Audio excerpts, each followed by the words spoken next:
of the threat. It is multidimensional. These are lessons learned from Ukraine on defending against a low-end threat, while also being prepared for the possible near-peer conflict in the Pacific, and certainly more lessons to learn from current crises. To that end, we appreciate how the topic focused on factories of peace is interwoven across air, land, sea, space, and cyber domains.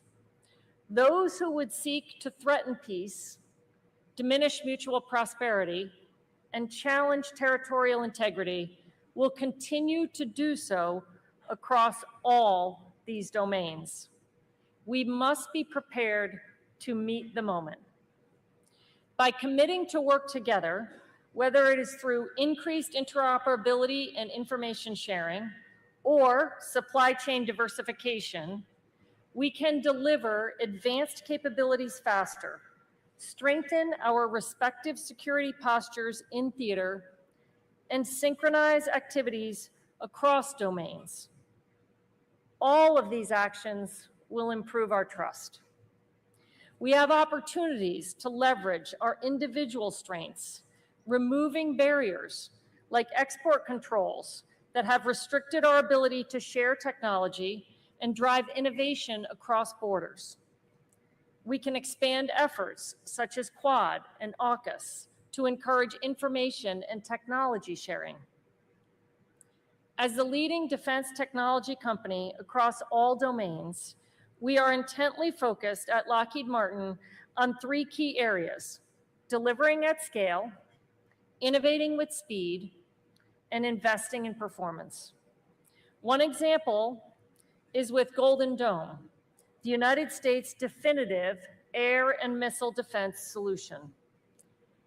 Golden Dome involves aircraft and drones that sense the threat. Then comes the interceptors and sensor fusion fire control. Next is the resilient command, battle management, cyber defense software that tie it all together, not to mention the uninterrupted satellite-based surveillance and communication. By sharing data, software interfaces, and hardware designs across these domains, we can create an end-to-end shield that will detect, track, and defeat threats faster than any historically siloed approach. Think of integrated defense as a series of protective nets. If a threat slips past one layer, there's another behind it to stop it. Our approach to layered defense for the US homeland assures more decision space and more options against incoming threats. We invest roughly $3 billion in R&D, innovation, and production capacity on an annual basis, and are investing more than $6 billion in digital and business transformation. What does this investment do? It gives us speed to bring new capabilities out of innovation labs and to the front lines of conflict at speed and scale. Our legacy is our advantage. Over 100 years of invention, of innovation, of engineering design, of technology development, of major weapon system production, of sustainment, and of proven performance in conflict. We do not rest on our legacy. Invention and innovation are around every corner, and the rate of change of technology demands actively investing in groundbreaking and transformational technology through things like investments in startups and non-traditional businesses. All of this is important to sustain capacity and deliver at speed and scale. Additionally, both approaches accelerate capability, which is critical to our warfighters, and diversify our supply chain. These same technologies are also helping with defensive systems, such as the Guam Defense System and the Australia Air 6500. In addition to Golden Dome, we make investments globally to bolster the defense industrial network. increasing resilience across industries by applying anti-fragility measures to ensure operations withstand shocks, disruptions, and are able to be ramped more quickly to meet the demands of the ever-evolving threat. Events over the past week have truly underscored the critical role of layered air and missile defense, the importance of sustained interceptor production as a cornerstone of modern deterrence, and the need for resilient supply chains. We continue to make meaningful investment and progress as we foster a more collaborative ecosystem that connects the defense industries of India and other partner nations in the region to expand supply chain capacity and accelerate delivery of key systems. As one example, we're partnering with Australia on the Guided Weapons and Explosive Ordnance Enterprise, establishing sovereign missile manufacturing, boosting stockpiles, and improving supply chain resilience. Similarly, in the Philippines, Lockheed Martin's footprint has expanded significantly since the introduction of legacy helicopters, trainers, and transport aircraft in the 1950s. Today, our operations encompass real-time sustainment, strategic partnerships, and dedicated teams in-country, reflecting our commitment to the armed forces of the Philippines, modernization and local industry development to increase security, reliability, and resilience of supply chains. Lockheed Martin has been associated with India for more than 7 decades, and now has been a trusted and strategic partner to the country for over 3 decades. We have established successful manufacturing presence in India through our Tata Lockheed Martin Aerostructures Limited Partnership and Tata Advanced Systems Limited Partnership. These support manufacturing parts for the C-130J and aerostructure components for Sikorsky that are integrated in the global supply chain, already demonstrating commitment to bilateral industrial partnerships and mutual advantages of growing local industries and building resilient supply chains. For the United States, supporting India's growth can in turn help catalyze Indian investment in US markets, build trusted networks, and ensure future economic prosperity for both nations. Aside from this conventional approach, we're embracing partnering with startups and non-traditional companies to excel at AI and quantum computing, additive manufacturing, and autonomy. These alliances inject new ideas, they streamline processes, and they accelerate the rate at which we deliver efficient defense to the warfighter in our nations. The key themes here are the importance of continuing to build capacity and strengthen capability, to innovate and invest, and we do that through partnership. There is strength in long-standing relationships across our nations. The strategic dialogue we are having today and the cooperation that we have across many decades must continue for global security. At the end of the day, we all have a shared goal: to ensure security, stability, and prosperity across the Indo-Pacific region. I look forward to hearing the distinguished panelists' thoughts and the discussion that follows. Thank you so much.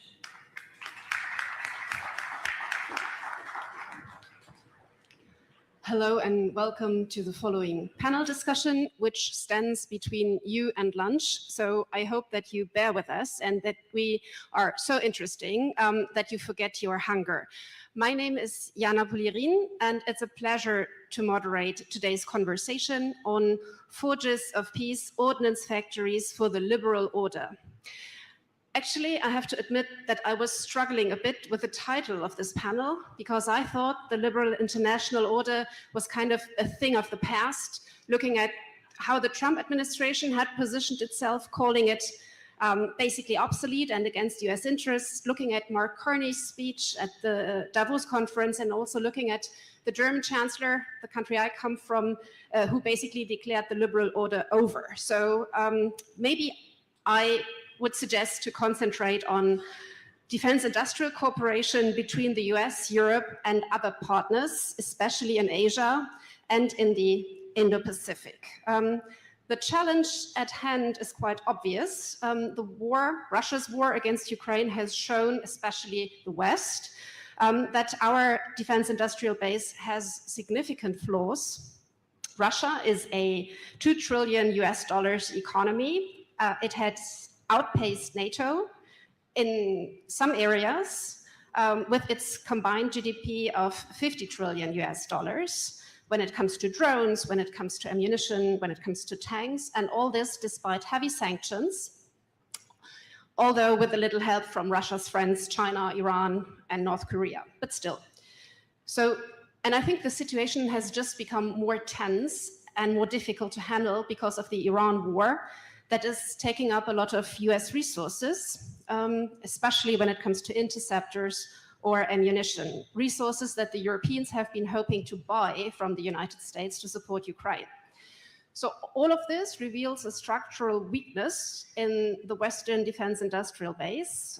It's about fragile supply chains, workforce shortages, a lack of manufacturing capacity, and all that after decades of reduced defense spending. Another question, talking as a European here for Europe, is how to manage dependencies, especially when it comes to our dependency on the United States and the Trump administration's intent to reduce its presence, its commitment, its engagement for European defense. So a stronger EU technological industrial defense space is not a nice to have, as we thought for many decades, but now it's a necessity. And I have to say that trust and reliability when it comes to US suppliers has taken a small hit lately. So there is more interest from the European side in diversification. And against this backdrop, today's panel will explore one central question, and that is how can the West restock its arsenal and what new partnerships or industrial models might be required to achieve this. So basically, in brief, how we can all cooperate more and better together. I want to start this panel asking for a military perspective, because we have two representatives from the military on stage. And I start with the Admiral. Admiral, what, from your military perspective, what lessons do recent military confrontations or wars offer about the scale of industrial capacity required for modern warfare? So what are the lessons that you have been taking away watching all this unfolding? Thank you, Anna. Thank you very much. Firstly, it is an honor to be present here at the 11th edition of Raisina Dialogue. And in a short span of over a decade, this has become a platform of choice where people from all across the globe can come and discuss issues of global interest freely and candidly. So congratulations to the organizers. I'm sure you must have seen that this is a women-heavy panel. And just 2 days before the International Women's Day, me and Abhishek Congrats to the organizers. Yeah, me and Abhishek are really very honored to be in this panel. I'm sure Abhishek also feels the same way. So thank you very much, ladies, for tolerating us. But coming to your question about what's happening, I'm not going to comment on the geopolitics. But what has come out certainly loud and clear as we have monitored what's happening around the globe, especially in the last 3-4 years, that this idea of short and decisive wars may have questions put across. So, and therefore, there is obviously a thought process going on that what we thought of the post-Cold War peace dividend, that I think has certainly ended. And therefore, countries have to be ready for their own national security, and in that case, obviously building their own defense industrial complex. Most countries are doing it in some way or the other, whether individually or in partnership with other countries, but that is what is happening. not only one has to produce in scale, but also one has to be ready because the technology is changing at the speed of thought. One has to be ready whilst producing, upgrade while producing. And that is one thing which I think all of us, especially in the military domain, have seen, and one has to be ready on that count. As an operational man, I would certainly look at rapid adaptation, because time is not going to wait for us. That when your equipment is ready, then only you will be subjected to situations, and therefore one has to be ready on that. More importantly, magazine depth and inventory. I think Martha mentioned, and you also mentioned that some figures which you gave. I'm sure the audience is fully aware of that. But what we believe is that there is a need for us to have the capacity to surge when we require, and that obviously requires very, very evolved defense industrial base. So these are some of the issues which we see, the lessons which we have learned from what is happening around the globe. I have a follow-up question that might be slightly uncomfortable, but it's on many people's mind where I come from. India has emerged increasingly as an important security and defense partner for Europe, for the United States. But a large part of its military equipment still originates from Russia. Do you think, or from your perspective, does this create real limitations when it comes to deeper defense industrial cooperation? So is this hindering us to cooperate further? You must have heard of strategic autonomy, and it's not only India, because of what is happening in terms of whether it is democratization of dual-use technology, whether it is monopolization of resources, or whether it is weaponization of supply chain. All these things are forcing many countries actually to go for self-reliance, and then dealing with countries based on convergences, as also based on common thought process. So we in India obviously believe in Atmanirbharta and self-reliance, as are many other countries, and we deal with many our partner nations to develop capabilities in the defense sector based on co-development and co-production. As far as your question is concerned, I think the answer lies in that we as a country are fully aware as to how to work with many partners, and Russia happens to be one partner. Thank you. I turn to the Lieutenant General and come to Australia. So Australia has placed a real strong emphasis on defense industrial cooperation with partners in recent years. AUKUS was already mentioned. So what has been your experience taking stock, looking back, and how do you, coming back to what the Admiral just said, see the balance between national defense capability and integrated supply chains among allies and partners? So where is the balance between being autonomous but also being dependent? Thank you for the question. It's a privilege to be able to join this dialogue and be on such an esteemed panel. I'm actually meant to be Admiral David Johnston, the Chief of Defence, so it wouldn't have been an all-female panel, but close, Chief of Navy.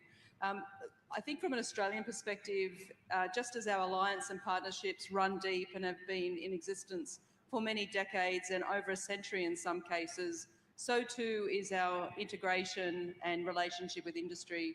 And there are a number of industry in the room today, there are a number of nations in the room today, which Australia has a very proud and rich history and relationship with. And we want to continue that. So the Australian government has developed a defence industry development strategy. It's helping us to expand that even further and to encourage us to build those relationships. We're realistic though. The entire globe is after capacity. The entire globe wants more weapons, it wants more military platforms, it wants to get after things, but there is only so much capacity that industry can provide. And at some stage, as we see between our conflicting events that are happening around the world, there needs to be a prioritisation. That is a challenge, and it's one that we're all very much attuned to. And from your perspective, where do you see the biggest bottlenecks when it comes to defence industrial cooperation from the Australian experience? Well, I think there's a range of factors that contribute to that. One is budget, the prioritisation and budget by governments. I mean, AUKUS is a positive example of a tech sharing, information sharing between 3 countries. And we've already seen benefits just from that in terms of the enhancements to our capability and our ability to be lethal, survivable and resilient as defence organisations. There always are going to be competing priorities, but that's why we engage. That's why we have amazing relationships, bilats, multilats, different things. You know, we're an enhanced enduring partner of NATO as well, even though Australia is such a geographically dislocated nation. But we're very proud of all of the relationships we have. And, you know, at the end of the day, we're actually trying to do deterrence by denial. So we're trying to get left of conflict and not actually go into that realm. Thank you. I turn to the European Union, or to you more personally, Benedicta, as a representative of the EU here today. The EU has recently launched several initiatives to strengthen its defense industrial base, actually since the war against Ukraine started. The EU has also been very actively rethinking its partnership model when it comes to cooperating in the security and defense sector. So how open is Europe really to integrate partners outside the traditional transatlantic ecosystem into supply chains and into political cooperation? So how open are we in Europe? So the first lesson for us is and was that we have to do more in Europe. If you read the latest national defense strategy from the United States, it says that conventional defense in Europe is for Europe. So there's a huge task on our plate. That means that we need to be stronger, we need to have more capabilities, we need to cooperate better within Europe. That's something that we've also seen because of the Russian war in Ukraine. So it means that we need to have, as you said, more programs. We need to have more investments. We need to have, we need to work more jointly. But we don't do this in a bubble. So I think we are still very open because we know that we need strong partners to do this. We want to be a strong partner, but we also need strong partners for this endeavor. So the programs that we have are each open to participation of partners. Both when it comes to industrial cooperation, up to 35% global partners can participate. We also have specific cooperation with more with partners that have signed specific agreements, like for example, Canada just joined the so-called SAFE agreement, which is a $150 billion euro investment in defense capabilities in Europe. We also have the strategic defense partnerships, which we just signed with India, and that's also the reason why I'm in India here. And that shows that we want to cooperate deeply with partners. But I also have to say that what comes from the European Union is one layer amongst many in which the 27 member states that we have invest. So, of course, we have European programs. Now there's the opportunity to invest. We have the SAFE program, but we basically, we also have, in 2025, we had almost 400 billion euros in national defense budgets, and member states are free to procure from whomever they want. So there are 2 different layers that have different rules, and member states are free to cooperate with whomever they want. You can keep the mic a bit longer because I want to come to India specifically. You already mentioned that there is a new security and defense partnership that needs to be filled with life now. Could you share the expectations that you sense in Europe when it comes to this partnership? I read about maritime security, cyber defense, co-production of military equipment. So is that the scope? What is our hope? What are our wishes? What do you want to convey to this audience? So first of all, I'm very happy that we have this partnership after signing the mother of all trade agreements. We are very happy that this was followed up immediately by the Security and Defense Partnership. What does it do? It basically opens the door to a more close relationship. We're not starting from scratch. We have, as you mentioned, sectoral dialogues with India already for quite a while on lots of different issues, including space, CT, cyber, maritime security, and many of these topics have increased in importance. If you look at, for example, maritime security, there are so many different issues that we need to talk about. What is my hope? My hope is that we exchange, but my hope is also that we cooperate so that we have a tangible added value, both of us, in what we do. So if, just to give you a few examples, we had a joint exercise last year with India in the maritime field. We're hoping to do that again. So it's about having really practical cooperation between the navies. We also want to exchange on cyber, where, as I said, we have a long-standing dialogue to see, talk about capacity building, to talk about threat landscape, to talk about how we tackle the threats, how we respond, how we make systems resilient.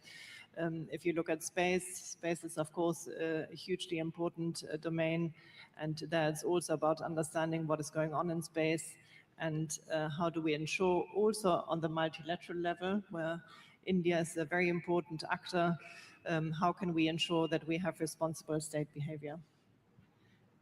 I give you the floor in a moment, Admiral, for a two-finger, but I have to ask a last provocative or semi-provocative question. I've put you on the spot, so I need to put Benedicta on the spot as well when it comes to the US and Europe. So just bluntly asked, is our appetite for cooperations with other partners now significantly higher because we sense a lack of trust when it comes to our transatlantic traditional partnership? So is that one of the reasons why we are engaging?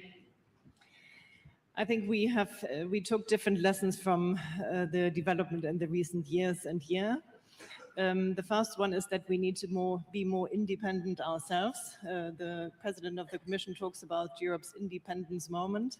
So it means that we need to be strong, we need to be able to act independently where needed, but of course we want to act with partners where possible and necessary. We also know that we need to diversify, that too high dependencies are not good, whether you look at energy, whether you look at trade, whether you look at security. Diversification, I think, is the lesson that we can probably all agree on.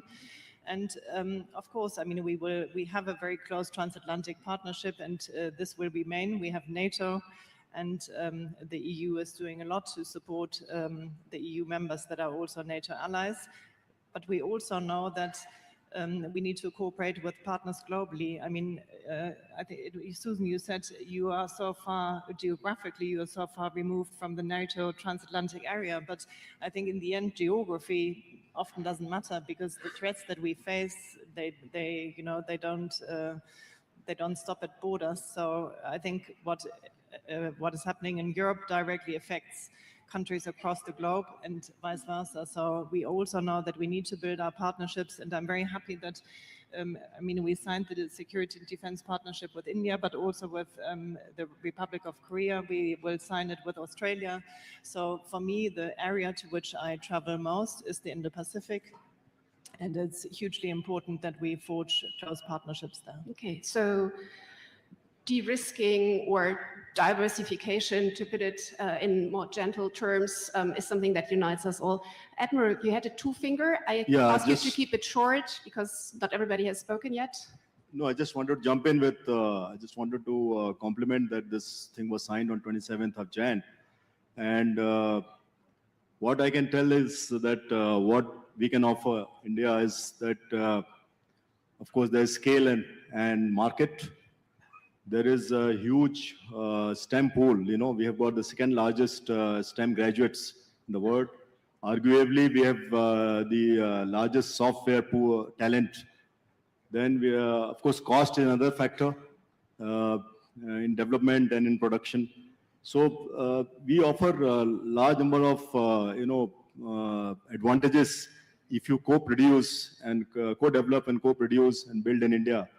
And we look forward, we have already been given a membership to participate in the Security Action for Europe, SAFE regulation, under which we are looking forward to be part of this rearm initiative of Europe.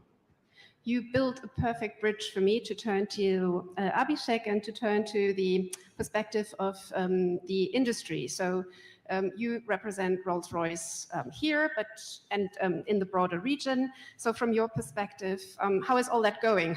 What is the potential and what are the bottlenecks? Thank you so much. And again, Jana, thank you. And it's a privilege to be on this panel. From an industry perspective, first and foremost, what we have to realize is the supply chain disruption is an industry-wide issue right now. And if you think about it in the current context, it's absolutely important that we as an industry act as the bridge between the strategic intent and autonomy that the countries and governments are looking for and the industrial execution. And hence provide a very resilient, high-performing, and a stable and a sustainable, supply chain. So if you start thinking about it, I mean, we have to meet the needs of today and tomorrow from our customer perspective. And essentially, if you think about it, what we are really trying to do right now from a current perspective is how do we really meet the requirements so that it meets the surges that are there? How do we really diversify our supply chain? How do we go about, really meeting the needs across the operators? Because we as Rolls-Royce, essentially we supply to customers around 150 customers across the globe. So you're looking at the demand, which is all across the place, the supply chain is all across the place, right? So what we are really trying to see is, from a current perspective, how do we really build that resilience in the supply chain? From a future perspective, it all comes down to how do we meet the specific needs of the various operators. So, for example, there are multiple models that we are a part of. If you think about it, the first one is around, let's take India as an example. Right now, India, under the Make in India and Atmanirbhar Bharat initiative, we are trying to see how we can actually really build the self-reliance that is required. And as a part of that, as Admiral Sir did mention, co-development is a key requirement. So we have been working very closely and getting a lot of support between the UK government and the Indian government under the Vision 2035 roadmap framework that is there. And we're trying to see how we can really help and work together on a co-development of a gas turbine engine, which is, as we all know, a very critical technology. So there is this one model that we are working on in order to meet the future requirements. Of course, in addition to that, we're also trying to see how do we really expand the supply chain in country. Our intent, of course, is to expand the supply chain by 10x. And the reason we can actually think about doing that in a country like India, because I took that example now, is because for the simple reason there is an end-to-end capability that exists, there's a skill that exists over here, there is an intent, there is a lot of policy tailwinds that we have seen, which is really helping us. And most importantly, it is these, you can say this, the geopolitical alignment that the country has, which enables it to really work with multiple countries. So it's easier to build the supply chain from that perspective. The second model that we're using is of collaboration. So when you look at a lot of the collaborations that we have to meet the future requirements, one is with that's going on in the AUKUS. So of course, we are a part of that. The other one that you also look at is GCAP, where we are actually trying to, we are working with partners in Asia, Japan, as well as Italy and UK. So we're trying to see how we can actually work on that collaborative model in order to deliver the requirements, the defense industry requirements that exist with the customer. So it's a complete comprehensive look from today to future that we are working on. Coming to the problems, or the problems that are often named as such, namely technology transfer and intellectual property, how much is it a problem for you? So I think, it all comes down to, how things are working in a specific scenario, right? So, so for example, when we look at it between, let's say, UK and India, being from Rolls-Royce, that's how we work.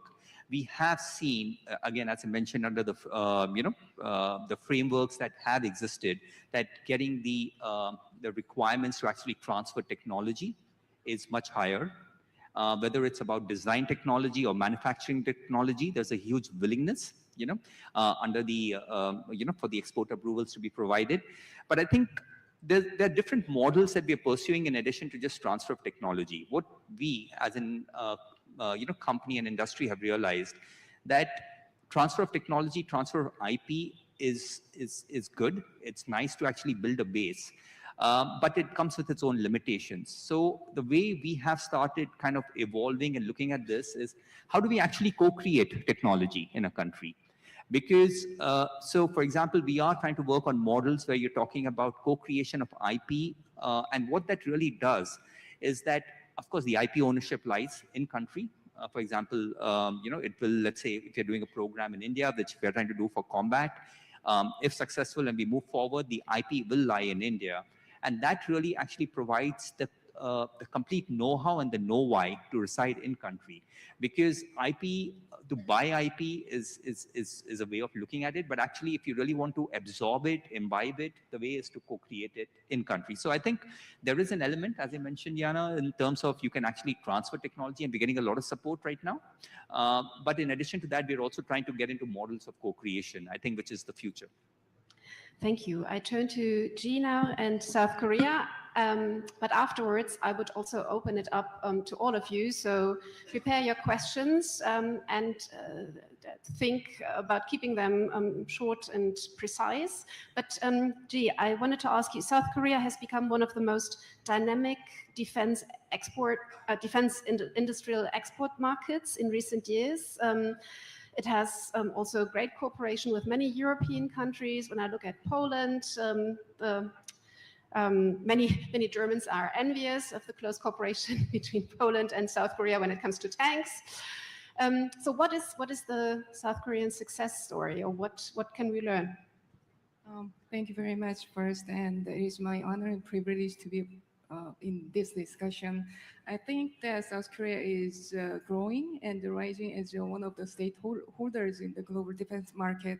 And the South Korea's economic policy, I must say that it was export-oriented because of the relatively small domestic market, and that is linked to the defense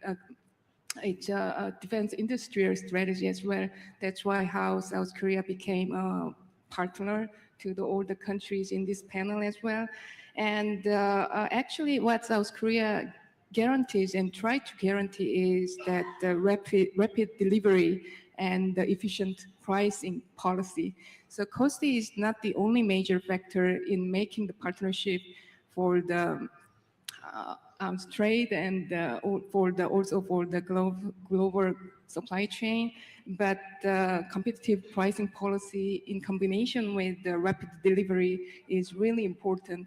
And that's why South Korea is more focusing on the AI and machine learning because these days inventory management and the predictive maintenance and also the supply evaluation review, everything is run with the AI system. So that's why the role of the private entities are growing, and we expect that the more contribution will be coming from the private entities, not only for the global defense supply chain, but also for the strategy making in the future too. And the last point is that I think the Korea values very much about the strategic partnership. Korea works with the alliance countries within the alliance system and also within the partnership as well. So technology transfer and local production or joint R&D are the main focus these days as a rising stakeholder in this field. Thanks. Thank you.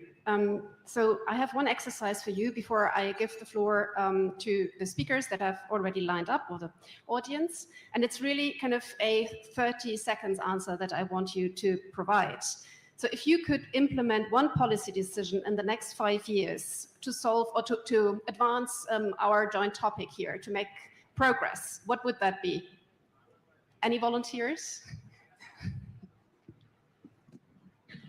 So one thing that we'd like to get after, I think that allies and partners need to prioritise together to work out not everyone going after the same technology gap and working out who can get after what so that together we're stronger.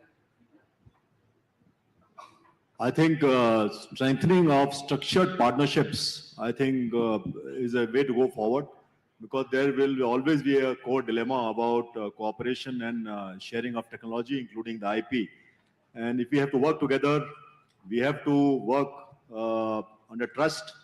And as far as India is concerned, you can remain confident that we are a trusted partner. Our Honorable Prime Minister said a few weeks back that trust is India's strongest currency. So that is where I think the whole thing lies. It's all about trust. And we have to build structures under which the safeguard of IP is within the part of the structure. Thank you. I remind everybody kind of the 30-second rule. Yes, I think I fully agree with my co-panelists, and in addition to that, probably making the scientists network is also important to make a strong ground for the global supply chain too, and the partnership and trust. Thanks. I would say working on bilateral agreements, that's hugely important, whilst working also on the multilateral sphere, so to support the international rules-based order. I think it's covered, but to a large extent, it's all about strategic partnership, whether it's on the bilateral or the multilateral level, both for co-design, so that we can really further the technologies and IP creation, or whether it's around the supply chain with friendshoring and other, supply chain activities. I now turn to the left. There are young fellows lined up for questions. I think it's you? Yes, wonderful. Do you have a microphone? Please introduce yourself, and if you could address your question to one particular person. If you can't, it's also fine, but it makes my job easier if you do. Thank you all panelists for a fantastic talk. My name is Aditya, I'm a young fellow. I wanted to ask, in today's modern war theaters, we see scarcity actually breeds innovation. From DJI drones being used in Ukraine to the RAD 500 missiles in Iran. Yet the West and Western defense contractors' expenditure in defense R&D is multiple magnitudes higher than our adversaries, the F-35 program being a good example. Why have the Western modern industrial complex failed in efficient and effective use of defense funds? And will the East, like Korea and Japan, provide an alternative? If Abhishek ji and Professor Ji can provide answers, I think they'll be the two best suited for this. Okay, thank you very much. We collect questions, please. Okay. First of all, thank you very much. My name is Miraj Zainbayev. I'm from Kazakhstan, and I'm also executive fellow of the Geneva Center of Security Policy in Switzerland. And I have a question actually to Admiral Dinesh Tripathi. India is often cited as a frugal solution to the Western scale issues. However, if India is to become a forger of peace for liberal order, as was proposed in the title of the panel, can it do so without becoming strategically over-leveraged? How does the Indian Navy balance the desire to be a global production hub with the necessity of maintaining strategic autonomy? Thank you. Thank you very much. And the third question. Yes, hello, I'm Gaute. I'm a Norwegian diplomat, and my question goes out to who feels like answering it, actually, because it's relevant for all of you. So several speakers have highlighted the importance of industrial scale and sustained investment for defense capabilities. But defense industrial capacity still requires decade-long investment horizons, while democratic mandates often run on 4-year cycles. So what institutional mechanism can bridge that gap so that industry has the certainty needed to scale production? Thank you very much. I would take more questions from 2 more questions. So they have 5 panelists, and I give them the floor, if it's possible. I see a hand over there, and yeah, I can only take 1, so then to my left. Hello. Yeah, okay. Yeah, good afternoon. Sorry, okay, the young fellows have a priority here. I thought then you were only 3 Yes. lining up. Sorry, I didn't see you. So this is Vinny Best from this side. So my question is regarding global securities and priorities. So I would like to ask Lieutenant General, in what ways does Australia believe in its cooperation with NATO in Ukraine sets a precedent for handling security challenges closer to home? Are there more of you? No, then at least I take the gentleman over there. Yes. But I think you need to come, you come here. Thank you very much, Madam Chair, for the opportunity. The one question really is to the EU representative. The US seems to really want to withdraw from NATO. It's given certain important commands to European countries to hold.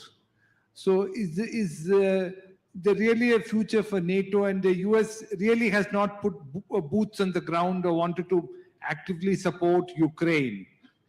And NATO countries have been reluctant to give the US bases to attack Iran. So in all of this, what's the future of NATO? And given that EU and NATO are more or less, most EU countries are NATO states or NATO partners. So what's the future of NATO? Thank you. I think it's a bit unfair to ask this to an EU representative, but still, I think we start with you, G. Why did the West fail? Can you answer the question? Thank you for the question. It's very interesting. And actually, I cannot fully agree with that Western failed and South Korea dominant, because South Korea is a rising stakeholder, still struggling to contribute to the global defense market. So probably it's too premature to do that. And for the defense cooperation, that South Korea has its own role, making a small space for that to stabilize the situation, current situations at its best, I can say. And so this is what I can. I have a question for, you want to take the Australia and NATO question next? Yes, certainly. Thank you for the question. And while Australia acknowledges that it has a focus on the Indo-Pacific, we certainly have not turned our back on anything else globally. And that includes why we're very much supporting Ukraine in their efforts to restore peace and stability in their country. And we're very proud of our contribution, both financially, as well as the gifting of Abrams tanks, as well as training that we are doing together with our British colleagues. It is very important that we restore international rule-based order, and the way that we do that is by being seen and being visible. So Australia is very much proud to contribute to Ukraine. Abhishek, do you want to answer the question on the decade-long investment? Because as a company, you are basically dependent on money and orders. So what do we do with kind of this fragility when it comes to sustainability? I mean, we now see a lot of countries being very committed to investing a lot in defense, but how long will this last, and how can we make it more sustainable from an industry perspective? Yeah, so I think absolutely, I think investment in defense is going to be really critical. We have to absolutely appreciate the fact that defense provides a level of deterrence, right, which is required for the national sovereignty, which in turn is what everybody looks for, a stable government. So I think it's really important that this investment continues. We are already seeing an uptick, and we are assuming it's going to go forward that way. What we have to also remember is that defense investment alone is not about defense. There are dual-use technologies that come out of it, which is again used for multi-purpose applications. And finally, do remember that when you actually do a lot of innovation, it also leads into the supply chain, talking about manufacturing, high-end technology manufacturing, which has a high multiplier effect when it comes to the economic viability of it. So I think defense spend is good from multi-purpose, whether it's about economic prosperity or for security resilience of a nation. Benedicta, maybe you want to give the EU's perspective on the decade-long investment and how to sustain financing. And if you want also, or in a personal capacity, if you want to comment on NATO and NATO's future and how do we see it in Europe, or you as a personal, private citizen. Thank you very much. So first of all, on the investment, it's a question that we debate a lot, and we know that it will be very difficult give, for example, 10-year contracts. That's what we hear from industry. What do they need to ramp up? Ideally, they want to have very long contracts. I always say, look at the security situation and look at the budgets that are currently there. So, for example, we have the biggest threat in Europe to Europe that we've ever had since the Second World War. Russia is a huge threat. It will not go away. It's supported by allies, like you said in your introductory statement, China, DPRK, Iran. We also see what is going on in terms of new threats. So I think it's safe to say that the world will not become safer or more stable anytime soon. At the same time, we have huge budgets when you look at defense. I said that in the European Union, we had national defense budgets of almost 400 billion euros. At the same time, from the EU, we put in place programs that open access to around 800 billion euros. At the same time, we look at the next EU budget, which starts in 2028, which has over 100 billion euros in the EU budget alone. So there is so much money on the market. So threat plus money for me equals investment also on the industrial side. And now we have the example of, we have a loan for Ukraine where 60 billion will go into support of military support for Ukraine. And we need this to be delivered within the next 2 years. So it will be a very important test for industry, what industry can provide in these 2 years. And it's a very specific program because, of course, we have a preference for Ukraine industry, for EU industry, but should they not be able to deliver, then we will go to third states and procure from partners. On the NATO question, I think it's very simple. I don't see the US withdrawing from NATO. Yes, conventional defense for Europe is for Europe, but that doesn't mean that the US is withdrawing from NATO. NATO has 32 allies. NATO has a very strong command and control structure where the EU is involved in everything. And you also mentioned Ukraine. The US is still a very important supporter of Ukraine, and if you, for example, it is providing what we call the Pearl packages, so basically capabilities that are purchased by partners to go to Ukraine. So I'm very happy that we have this engagement. Okay. I leave it to the Admiral to answer kind of everything that remains, especially the frugal solution, or India as a frugal solution, but you can also address whatever you want as long as it is within the remaining 1 minute and 45 seconds. Thank you, Jana. Thank you very much, my friend from Kazakhstan. You know, Indian Navy is highly technology intensive, and we are aware of it. We also take pride in supporting Atmanirbharta, and therefore, as far as possible, we want to find solutions within the country. We have provided structures in terms of creating an organization called Navy's Indigenization and Innovation Organization.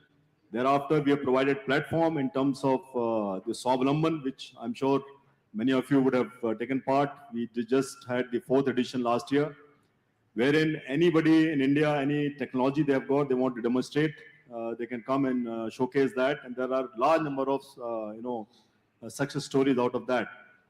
More importantly, I think the defense ecosystem in the country is really building up. We've got 16 DPSUs, more than 460 licensed companies, around 16,000 MSMEs, and the second largest defense ecosystem, defense startup ecosystem in the world. And we take great pride in that. So as far as possible, the Indian Navy is looking at indigenous solutions. We have declared that we want to become fully Atmanirbhar by 2047 or earlier than that. Notwithstanding, there are certain niche technologies on which we are working with our partner nations under some certain structured methodologies, which I alluded earlier. So it is a combination of giving fillip to indigenous production, indigenous development, as also working with our partners in terms of co-development and co-production and Make in India. We are in a good space, and we are optimists of that in the coming years, Indian Navy will be fully self-reliant. So time's up. That was that. I ask you to join me in a round of applause for my panel, and thanks to everybody who asked a question. Thank you very much, Jana. Thank you very much, panelists. If I could ask you to join us at the front of the stage for a quick photograph. We'll be moving into our final segment before we break for lunch. If I could request everyone to remain seated. As we close the panel, I'd like to invite on stage General Sadamasa Ui, Special Advisor to the Prime Minister for National Security of Japan, who will be delivering his spotlight address.